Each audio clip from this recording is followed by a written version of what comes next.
नरेगा में काम करते हैं तो क्या होता है कि उनका पैसा खाते में आता है, लेकिन उनको यही नहीं पता कि पैसा खाते से कब गायब हो जाता है, कौन निकाल ले जाता है। तो वही है, जिनका हक है वो उनका हक उनको दिया जाएगा, ना कि ऐसा नहीं है कि किसी का हक कोई और खाए। मेरी यही योजना है, देखिए जो भी काम किया जाएगा गाँव में निष्पक्ष किया जाएगा। ऐसा नहीं है कि भाई जिसने मुझे वोट दी है उसी के द्वार पे खंजा होगा, नाली बनेंगी, जिसने नहीं दी उसका कुछ नहीं होगा उसका। सबका एक तरीके से पूरा सहयोग किया जाएगा। तो उनकी हालात देखते हुए मैंने देखा है कि ऐसे-ऐसे लोगों को आवास दिए जा रहे हैं जो अपने आप में संपूर्ण है सब तरीके से। खेती-बाड़ी से ऑलरेडी घर बना हुआ है, फिर भी उन्हीं को आवास दिए जा रहे हैं, ना कि किसी गरीब लोगों को आवास। नमस्कार साथियों, मैं दीपक कुमार और आप देख रहे हैं एचबीएन न्यूज़ चैनल। आज हमारे साथ मौजूद हैं ग्राम पंचायत मिठौली के प्रधान पद हेतु प्रत्याशी उम्मीदवार, जो आने वाले चुनाव में अपनी मजबूत दावेदारी पेश कर रहे हैं। इस बातचीत से हम उनके गांव के विकास, ये सरकारी योजना, रोजगार, शिक्षा, स्वास्थ्य और पेंशन जैसे कि वृद्धा पेंशन, विधवा पेंशन आदि महत्वपूर्ण मुद्दों पर जो हम चर्चा करेंगे। तो सबसे पहले आप जो है श्रोताओं को अपने बारे में कुछ बताइए। नमस्कार, पहले तो दीपक जी आपका बहुत-बहुत धन्यवाद, एचबीएन चैनल का बहुत-बहुत धन्यवाद, जो आप टाइम निकाल कर यहाँ मिठौली आए और हमसे वार्तालाप का टाइम दिया। मेरा नाम आलोक कुमार है उर्फ छोटू, मैं मिठौली से हूँ, पिताजी का नाम चौधरी हरिश्चंद्र सिंह। जी सर। तो आलोक जी बताइए, आप जो प्रधान पद के लिए चुनाव के लिए तैयार हो रहे हैं, या आपने चुनाव लड़ने का डिसीजन क्यों लिया?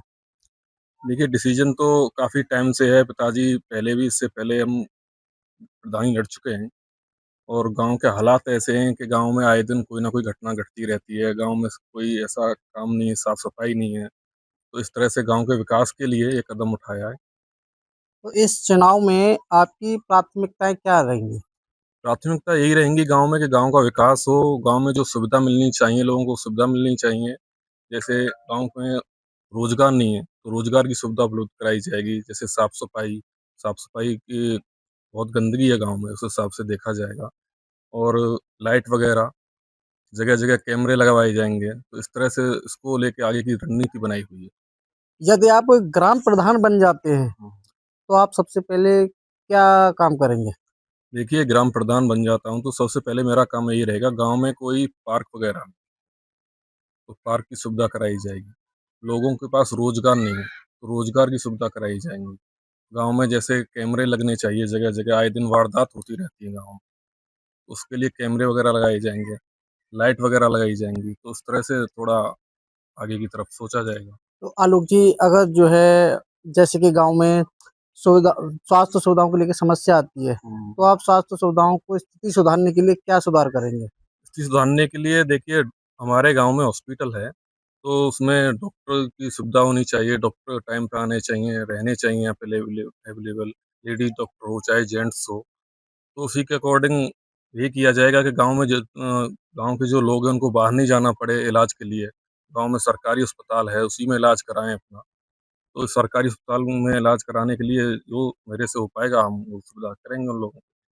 तो भारत सरकार द्वारा एक प्रधानमंत्री आवास योजना चला रहे हैं, तो इस योजना के तहत क्या आपके गाँव में इस सुविधा का जो है आम जनता को इस सुविधा का लाभ मिल पा रहा है या नहीं? क्या कुछ कहना चाहेंगे इसके बारे में आप? देखिए यही कहना चाहूँगा, लाभ तो मिल पा रहा है हमारे गाँव में, लेकिन जो लाभ गरीब लोगों को मिलना चाहिए, वो उनका हक छीन कर दूसरे लोगों को दिया जा रहा है। कैसे आप कैसे कह सकते हैं? मैं ऐसे कह सकता हूँ गाँव में ऐसा है, देखिए मैंने कई लोगों को देखा है जिनके घर जर्जर हालत में, उनको बहुत ज़्यादा मेरे पास आए भी हैं कि भैया हमारा घर पानी जब बारिश होती है तो पानी आता है नीचे बारिश का। तो उनकी हालात देखते हुए मैंने देखा है कि ऐसे-ऐसे लोगों को आवास दिए जा रहे हैं जो अपने आप में संपूर्ण है सब तरीके से। खेती-बाड़ी से ऑलरेडी घर बना हुआ है, फिर भी उन्हीं को आवास दिए जा रहे हैं, ना कि किसी गरीब लोगों को आवास दिए जा रहे हैं। और जबकि यह योजना जो चलाई गई है, ये गरीब लोगों के लिए योजना चलाई गई है कि गरीब लोगों को इसका पूर्ण वो मिल पाए इसका। आलोक जी, आपके अनुसार इस गाँव में फिलहाल में सबसे बड़ी समस्या कौन-सी है? सबसे बड़ी समस्या हमारे गाँव में इस टाइम तो रोज़गार की समस्या है। रोज़गार नहीं है लोगों के पास, रोज़गार के लिए बाहर जाना पड़ता है। दूसरी बात, गाँव में फ़िलहाल माहौल इतना ख़राब हो चुका है इस पिछली पंचवर्षीय में, इससे पहले भी प्रधान हुए थे, लेकिन तब इतना माहौल ख़राब नहीं था। अब बहुत ज़्यादा ब्रेन वॉश हो रखा है लड़कों का, आए दिन लड़ाई झगड़े होते रहते हैं। गुंडागिर्दी होती है बहुत ज़्यादा। तो उसी को लेके गाँव से यही निवेदन है कि इसको सुधार किया जाए। आलोक जी, आपका कहना है कि इस समय जो रोजगार है गांव की सबसे बड़ी समस्या बन गई है। तो आप इस रोजगार की समस्या को सुधारने के लिए गांव में युवाओं के लिए रोजगार के लिए क्या योजना है?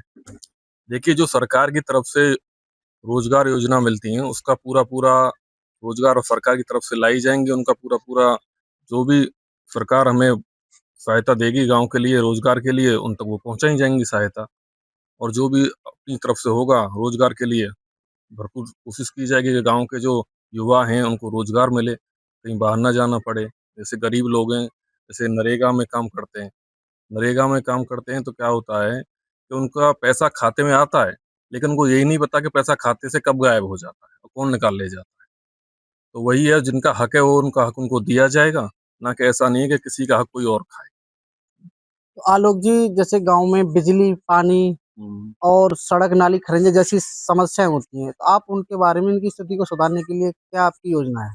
मेरी यही योजना है, देखिए जो भी काम किया जाएगा गाँव में निष्पक्ष किया जाएगा। ऐसा नहीं है कि भाई जिसने मुझे वोट दी है उसी के द्वार पे खरंजा होगा, नाली बनेंगी, जिसने नहीं दी उसका कुछ नहीं होगा उसका। सबका एक तरीके से पूरा वो सहयोग किया जाएगा, विकास किया जाएगा। ऐसा नहीं है कि नहीं, जिन्होंने हमें सपोर्ट किया है हम उन्हीं का काम करेंगे। सबका एक समान सहयोग किया जाएगा सब। आलोक जी, आप अपने गांव की जनता के लिए क्या संदेश देना चाहेंगे? गाँव की जनता के लिए मैं यही संदेश देना चाहूँगा, सबसे मेरा हाथ जोड़कर यही निवेदन है कि अपनी वोट की ताकत को समझें और अपनी सही जगह वोट दें, जो आपके हर सुख-दुःख में काम आए और आपके लिए हमेशा खड़ा रहे। तो यही कहना चाहूँगा मैं। आलोक जी, आपका बहुत-बहुत धन्यवाद, जो आपने इतने महत्वपूर्ण मुद्दों पर हमारे साथ खुलकर चर्चा की और उम्मीद करते हैं कि आने वाले चुनाव में ये आपकी महत्वपूर्ण चर्चा जो हैं, जनता के लिए बहुत ही मदद करेंगी। इसी के साथ धन्यवाद। बहुत-बहुत